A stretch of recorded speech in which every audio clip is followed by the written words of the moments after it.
با تو حکایتی دیگر این دل ما به سر کند.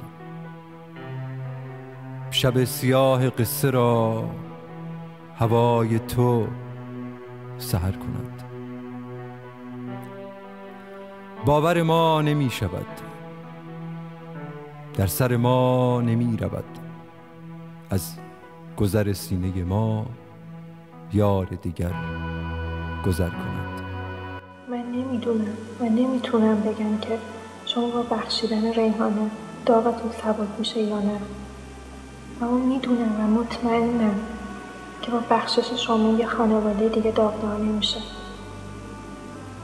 شما داغداری، خیلی سخته، از دست دادن یه عزیز وحشتناکه، اما به اینم نگاه کنید که اینجا الان یه فرصت خیلی زیبا دارید، بخشیدن یک زندگی به یک انسان. حتی تصورش هم لذت بخشه. آدم باورش نمیتونه آدم باور کنه. اما شما الان این فرصت رو دارید، با دستای خودتون میتونید به یه انسان زندگی ببخشید، میتونید حتی خانواده دوم ریحانه بشید. شکوه بسی شنیدم، از دل درد کشیدم، کور شوم جز تو اگر زمزمه‌ای دیگر کند. شما حتی با این کار زندگی به مادر ریحانه میبخشید. چاره کار ما تویی، یاور و یار ما تویی. به پدر ریحانه، به خواهرای ریحانه، شما شادی به ملت ایران میدید،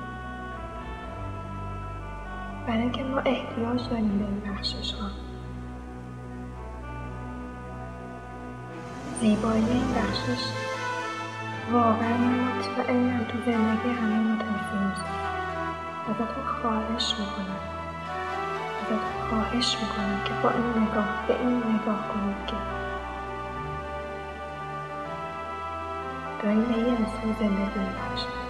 قاضی درگاه تویی، حکم سحرگاه تویی. قاضی درگاه تویی، حکم سحرگاه تویی.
حکایتی دگر این دل ما به سر کند. شب سیاه قصه را هوای تو سحر کند.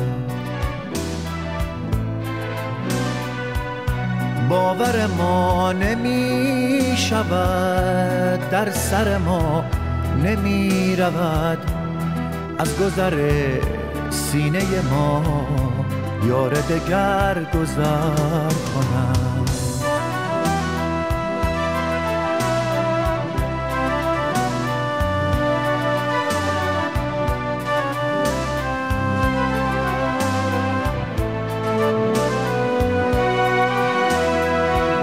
شکوه بسی شنیدم، از دل درد کشیدم، کور شوم جز تو اگر زمزمه‌ای دگر کنم.